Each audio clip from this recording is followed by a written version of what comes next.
She's one of the largest ships sailing our oceans. She's as tall as a 10-story building. And in a year, she travels 2/3 the distance to the moon. Well, it's his job to keep out of my way, but he's not moving. In 12 months, she carries nearly 200,000 containers, a cargo worth $4.5 billion. Cargo that must be delivered intact and on time. Yet this huge ship has a crew of only 22 who have to be ready for any conditions, any emergency. All ship personnel to your boat station. See any lights? And must be ready to defend their ship against desperate marauders, modern-day pirates. The Atlanta's mission? Transporting and protecting a mountain of very valuable cargo. Come, experience life aboard a maritime megastructure. Witness the mechanics and machinations of life at sea. Okay, I'll go ahead, thank you. Starboard 10. And visit the bustling ports that feed the ever-growing world of trade. Welcome aboard the OOCL Atlanta, a mega ship, a true giant of the ocean.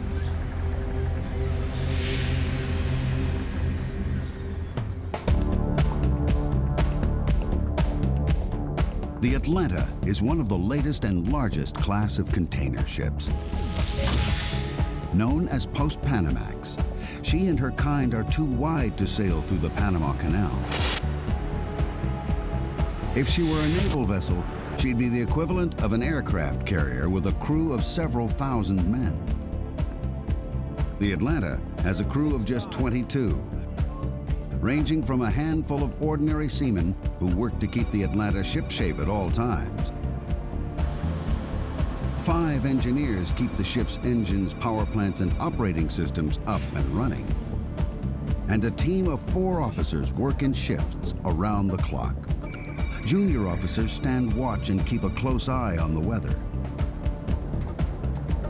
Second Officer Law is responsible for navigation and communications. First Officer Jonathan oversees all the crew, the safety, and daily running of the ship and all cargo loading. At the team's head is a captain who's spent all his working life at sea. Starboard 10. Starboard 10. Captain Roger Llewellyn is a man with salt water coursing through his veins. And over the years, he's developed some interesting sleeping habits.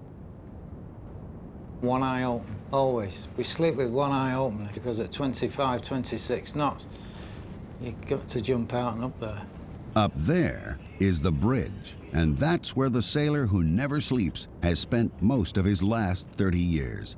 He's sailed every ocean on the planet and visited every nation that borders the sea. Right now, the Atlanta is in the Malacca Straits, heading from Port Kelang, Malaysia, to Singapore, then north to Hong Kong.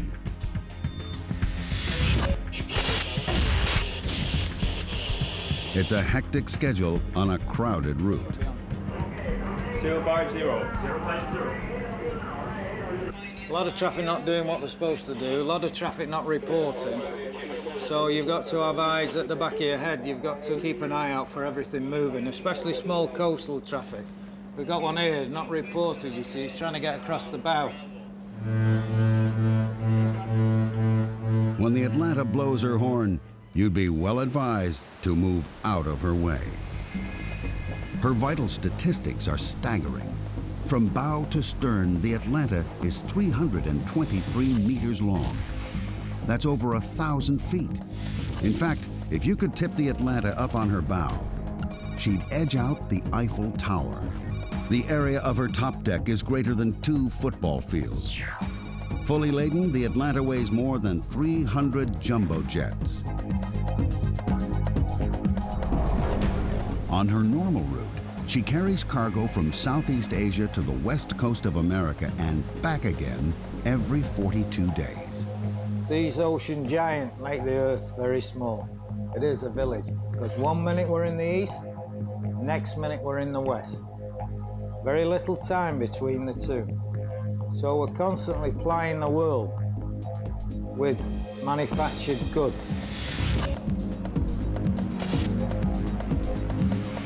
Megaships like the Atlanta help keep the wheels of global commerce turning. Over half the world's cargo is carried in containers. In 1 year, nearly 20 million containers are moved a total of 300 million times. It's a payload worth almost $5 trillion. The Atlanta may be loaded down, but she still has to be on time. She runs to schedule for thousands and thousands of miles. She'll arrive on time. In Singapore, containers are arriving from all around the region. Some have a date. With the Atlanta, these transfers must be planned with military precision. It's a chain where a weak link means a cargo gets delayed, or even worse, lost. The bottom line, the cargo must be at port waiting when the Atlanta docks.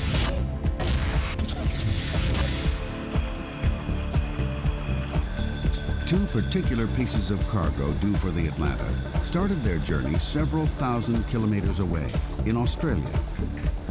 One is precious and fragile, a shipment of 999 cartons of wine from the lush vineyards of South Australia. The other is also a gourmet delight, but this time highly perishable, a container load of sweet, succulent prawns. Both the wine and seafood are bound for shops and restaurants in Hong Kong, and both will require extreme care and constant supervision. OOCL is good morning. Can I have your last port of call? The Atlanta's due in Singapore in less than 24 hours, but there's a problem. Third mate. Yes, that's correct, over. Third mate. Yeah, OOCL Atlanta, the master here. I sent it yesterday and I sent it again this morning when I left Port Calais. Roger, but so far we've not received it. Port procedures are very strict. I give up.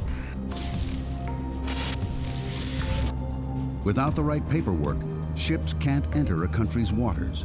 Third mate, keep him there, tell him. Instead of the last 10 ports which you've already got, I'll just send you Port Calais. Okay, no problem, no problem. Aye, aye. The captain must keep to schedule.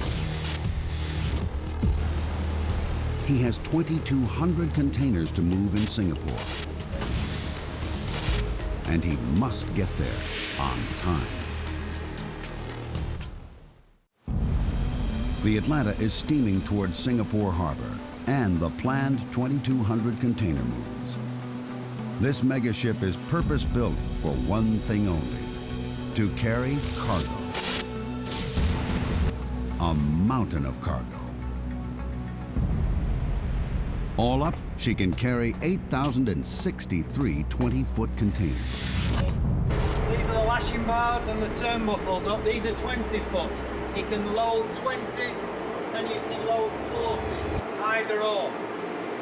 But they still need lashing forward and aft to keep them fixed in position. Even though she hasn't yet reached her full load capacity, the captain still likes to check on the containers from the top to the very bottom. Where we are now, we're 13.6 metres underwater now. Down here, the containers are stacked 9 high. So they go 9 high and then on deck another 6 to 8 high. So roughly we're stacking 17 high.